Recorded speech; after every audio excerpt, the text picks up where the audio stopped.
Good evening, everyone. Good cheer and good seasons. Good eggnog and good figgy pudding. 'Tis the season to be... On the spot! Yes, I am here with Lupita to welcome all of you wonderful holiday seasonings to a very special event. It is the grand opening day of my newest charity. Yes, I'd like to welcome you all to the Forgotten Reindeer Farm. The Forgotten Reindeer Farm? Yes, Lupita. It's a special facility created just for all the reindeer that didn't pass their reindeer exams. I already explained all this to you before we went live. Weren't you paying attention? I never pay attention to you. What's your name again?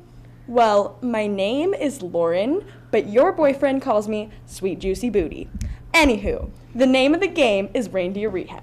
Some of our clients include Smokey, the black lung reindeer. He is a troubled youth underneath all that tar. He has a heart of gold. Oh, good old Smokey. We're all real close. In fact, last year we went to Vegas together. I learned 2 very important lessons that weekend. First, riding bareback on a reindeer for 3 hours, very erotic. Second, never trust a reindeer with the keys to the liquor cabinet.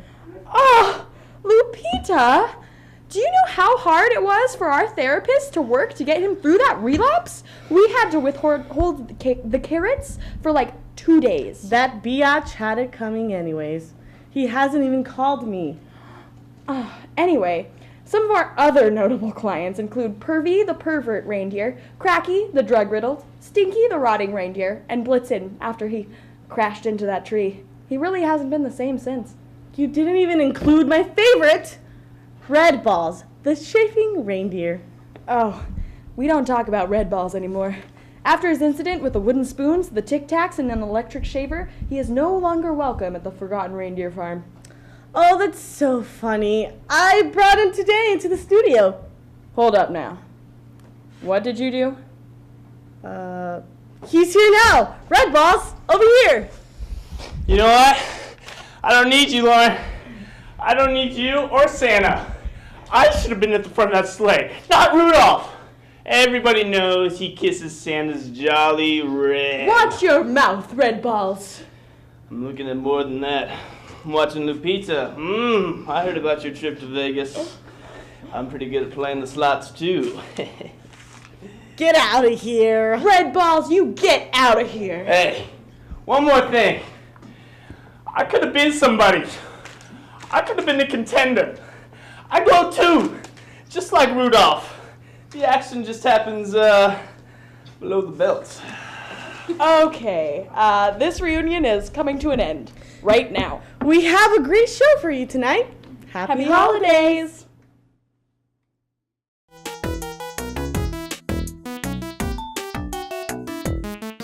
Hey, I'm Nathan Abib, Slugs on the Street correspondent. We're asking everyone a very serious question, and the question is, when did you find out that Santa Claus is not real, and what was your reaction? Red for Christmas, I'm Jewish, I'm out. Neil, I'm Nathan, and we're asking people around campus, when did you find out that Santa Claus is not real, and how was your reaction? What the fuck? Yeah. Well, right now, Really? and I'm a little depressed. I'm Jewish, so I never, Me too! yeah, so Santa Claus was never an issue. The existence of Santa Claus was never an issue. Right, and if he was like real, we hate him, right? Or is that not? Hate him? Why would I hit him? I don't know, he doesn't give us the presents that everyone else gets. Yeah, but we have Hanukkah. You get presents on Hanukkah? I do get presents. Every I get night? money, which is Yeah. better than presents because I can buy whatever I And you're want. coming from a Jewish family. I mean, that's our thing. Okay, I found out when my cousins told me, my older cousins, and we were on a trampoline one day. I was probably like 6 or 7, and honestly, it changed my life forever. Forever. Yeah. Huh. I thought Santa Claus was real, man. I feel like my life had been a lie. We'll start over with Tim. When did I find out? I was like 5. 5? That's kind of young. And did you take it like a 5-year-old, or were you like a man about I it? took it like a champ. When I found out Santa didn't exist, it was because my dad would always write a note. Like, Santa would write a note, right? like back to us, and I recognized that was my dad's handwriting. This must have been like 3rd grade or something. And my dad has very distinct handwriting. And I like took the note to him. I was like, this is obviously your handwriting. And my dad was like, what are you talking about? This is not my handwriting. And I was like, you're a liar. And I walked away and I got really mad. But then I realized it didn't matter because I got the presents anyway. Oh man. See, I actually remember this movie vividly. Really? Take us through it, step by step. I think I was like 10. Relatively. No, that's too old. Maybe like 7 or 6, somewhere around there. But I had just found out that the people in the Disney costumes at Disneyland weren't real, or that there were people in costumes. And then I kind of made the connection in my head. I'm like, wait, what about Santa Claus? And they're like, oh, about that. And I really started crying. You just ran in your room and started crying. Yeah, I was really upset. All right, guys, there you have it. I asked multiple students all over campus or the Porter Quad, Santa Claus, is it real? Is it fake? Who cares? Christmas is all about family, while Hanukkah is all about getting money from your parents. I'm out. Hey Lupita, are you excited for today's episode? Why are you acting so suspicious? Let's just say you won't be making fun of me quite so much this episode. Okay. Welcome to Flik Fanatics. I'm Lupita. And I'm John, the unattractive... What? That's not supposed to be my line. Gosh, John, is something wrong? No, I'm sure it's fine. Let's just review our first movie, A Christmas Story. Okay. This is a family movie about a lovable loser who just wants a BB gun for Christmas. He couldn't be more of a bigger loser unless he was played by me. Wait, John, don't be what? so hard on yourself. What did you do, Lupita? Why are my lines all so self-deprecating? I don't know. It's not like I saw you sneak into the script writing room and change a script and make you look good and me look bad. You changed the script after I did, didn't you? Maybe I did. did. You? Maybe I did. Well, what if I just don't read the teleprompter? John. We all know you get stage fright without a script in front of you. You won't be able to say 5 words before you go back to reading off the prompt. Oh, yeah? Yeah. Well, you're a wonderful and terrific person. Aw, thanks. Our next film is something newer. Arthur Christmas, the story of a young boy who learns the true meaning of Christmas. And as it turns out, the true meaning of Christmas is giving me coal. Why would you do this to me, Lupita? To teach you your place. Now read your lines. But... Read your line. Our final movie is Santa Claus Conquers the Martians. This is one of my favorite movies. I know it is. No, you wouldn't. Oh, wouldn't I? No, Lupita, please. Please don't make me review this movie. You're gonna make me say terrible things about it. Read your lines. Santa Claus Conquers the Martians is a silly movie. But even still, it gets really fun. And anyone who sees it will wind up loving it. Lupita, you do care. Of course I do. I wouldn't make you diss one of your favorite movies, especially before Christmas. But I hope you've learned your lesson about trying to mess with me on my own show. I have, Lupita. I'll never be mean to you again this year. But I have one more question. What is it? Well, won't our viewers, notice that we haven't really done any real reviewing this episode? John, when do we ever do any real reviews? Maybe we could just once, for this holiday episode. You know what? If you want to, go for it. Okay, so here's a short review of each of the top 10 box office movies this week. The Muppets, Arthur Christmas, Hugo, Puss in Boots, and The Descendants are all instant classics. Tower Heist was better than expected. Happy Feet 2 was unnecessary, but decent. Immortals was lame, but amusing. Breaking Dawn Part 1 was just lame. And Jack and Jill is a movie we'll be trying to forget for about a few years. Satisfied? Oh God, I feel like I could use a cigarette. Well, anyway, that's it for this year's Flik Fanatics. See you next year.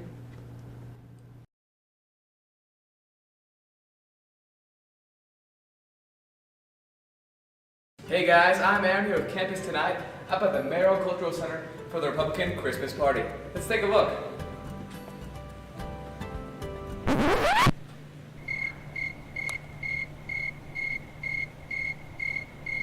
Hey guys, I'm here with two officers of the club. Can you guys explain to me who you are and what you do? Well, I'm Richard. I'm the newest treasurer of the club. And I'm Bob, and I'm the head of Immigration Services. He keeps those undesirables out. All right, who's the president of your club? Well, the president of our club is the same as the president for any other college Republicans club. Who's that? Ronald Reagan. This event is horrible. There's no one here. Can we ask you some questions about the event? Yeah, that's fine. So, how you like that so far? Well, nothing is happening yet, so... Yeah, well, it is a party. It should be pretty soon. So, what do you Party? Excuse me? Yeah, it's the Republican Christmas party. This is not kinetic quitting? No, you're in the wrong space. See what's going on here? We have two Republican officers here. Oh, okay, cool. Thanks you for that, man. Have a good one. Thank you.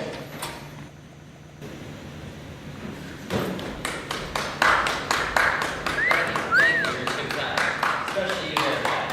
Yeah. Thank you. Alright, people. Welcome to the College Young Republicans Christmas party. I'm not gonna lie, it's been a tough year. The DREAM Act has passed, and it looks like Mitt Romney is about to be our next presidential candidate. However, we have good news too. Our membership is at an all-time high for the campus. So I think that's reason enough to celebrate. Let's party like it's 1986. Merry Christmas.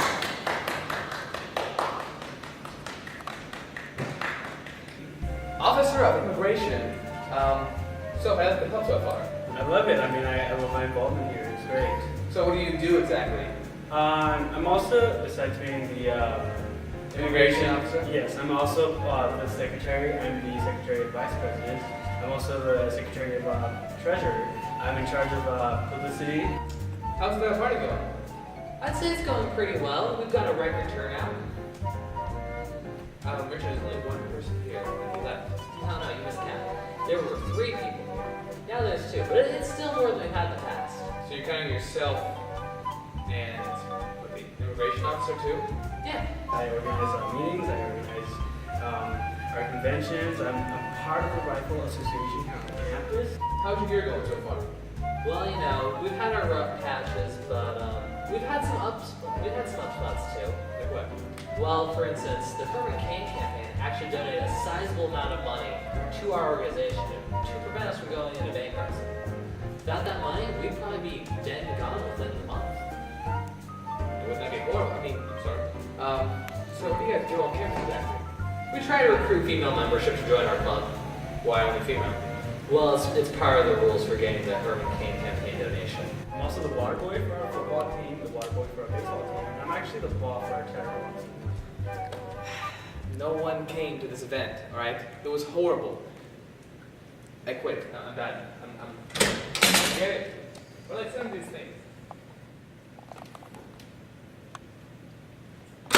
Previously on Hipster Shore, a little hipster tea puts our favorite hipsters to sleep. What's this? A new housemate. What's wrong with her? Stay tuned for tonight's conclusion of Hipster Shore. Guys, I think I know what's wrong. I think it's a T. I think she's contracted HIV from us. That doesn't actually happen to people, but what if she contracted HIV? That's brilliant. I just blogged about that. I know, like it's totally obvious. Alright, what are the symptoms? Let's try and remember. Okay, there's trendy clothing. Trendy clothes. She totally does. Oh my god, I totally know all about that because of my fashion blog. She rolls her own cigarettes. Oh my god. You guys, we can't be certain yet. She doesn't have the horn-rimmed glasses. She doesn't have a good taste in music yet. Okay, that's very true. She still has a dog named Bella, don't worry. Okay, we're good, you guys. Okay, let's just chill until she gets back. Sorry about that, guys. I had to call my mom. Sold my dog for a new vinyl. She's wearing glasses. Okay, it's okay. She has good taste for music. You guys are such posers. I mean, look at this.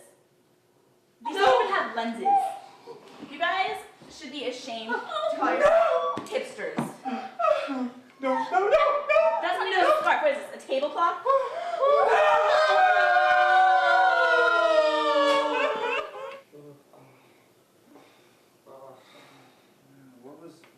What did you guys? What was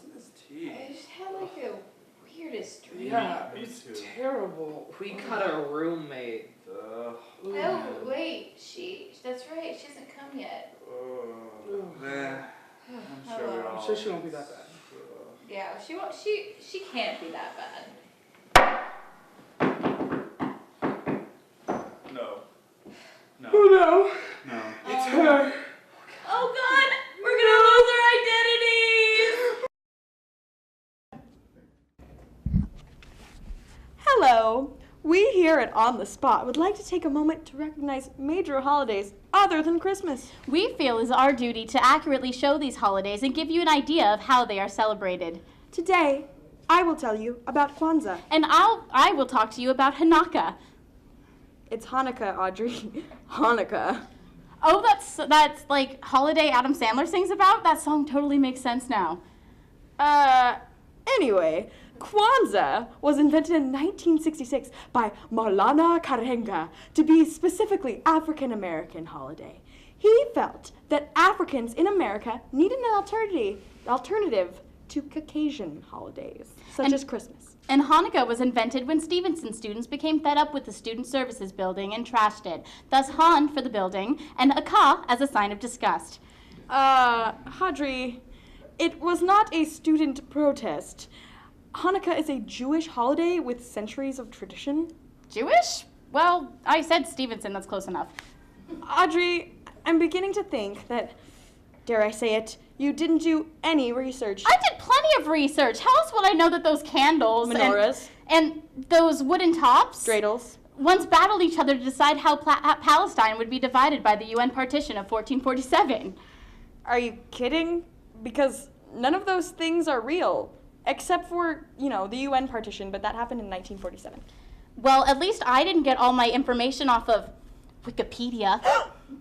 You swore you wouldn't tell anyone. I mean, that's the same old made-up stories you've been telling since we started this PSA. Look, I'm sorry I had called you out like that. The Hanukkah pirates would disapprove of such mean behavior. Even though there are no Hanukkah pirates, I'm sure the Hanukkah pirates would be proud of you, Audrey. I mean, you fulfilled the Hanukkah spirit. What about the Kwanzaa spirit? Well, the Kwanzaa spirit is being proud of your African heritage, and I don't think that really applies to either one of us. So does this mean I should return the 8 gifts I bought you? You're kidding, right? That's a Hanukkah thing. You mean I actually got something right? Well, I mean, kind of. Oh. But hey, you're ignorant about a holiday you didn't celebrate, and you know what that means? What?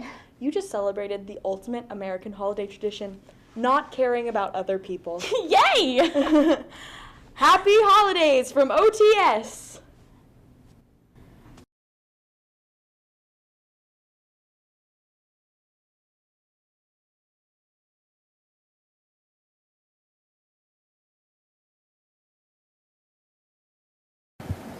All right, OTS, I just want to thank you all for coming.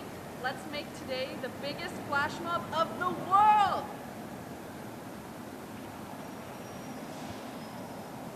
Seriously, out of all the people in out of the hundreds of people in OTS, those are the 4 that showed up. Once everyone arrives, we're gonna get on the first loot bus and we're gonna start singing carols to the world. I was thinking first, it's a small world after all. It's not really a Christmas song, which doesn't matter. After that, I don't really know any, but I was thinking you guys can throw out suggestions. I don't know why I'm here. I don't know why I'm here. I just came for the food. Any ideas for songs? Anybody? Yes. Jingle Bell Rock. No. What else?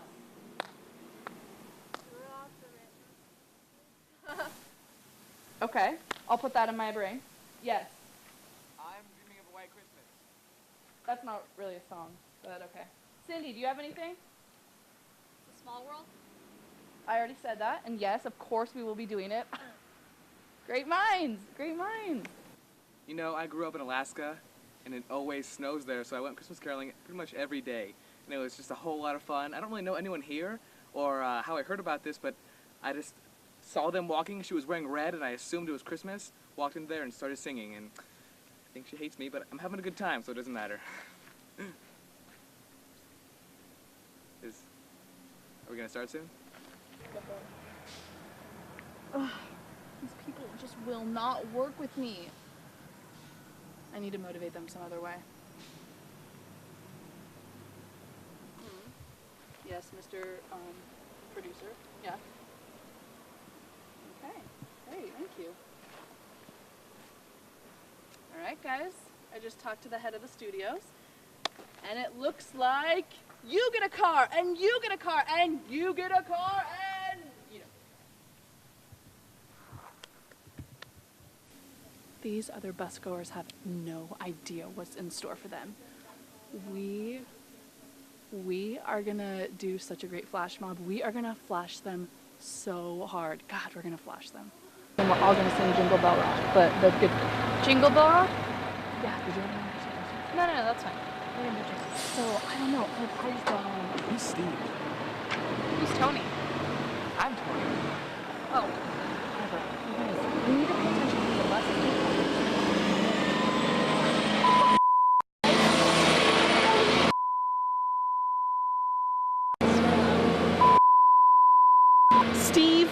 Steve, Tony, it's all your fault. It's all Tony's fault. Just don't even funny anymore. Oh my gosh. You know, I'm just so ready for finals to be over. What are you doing for winter break, Austin? What are you doing?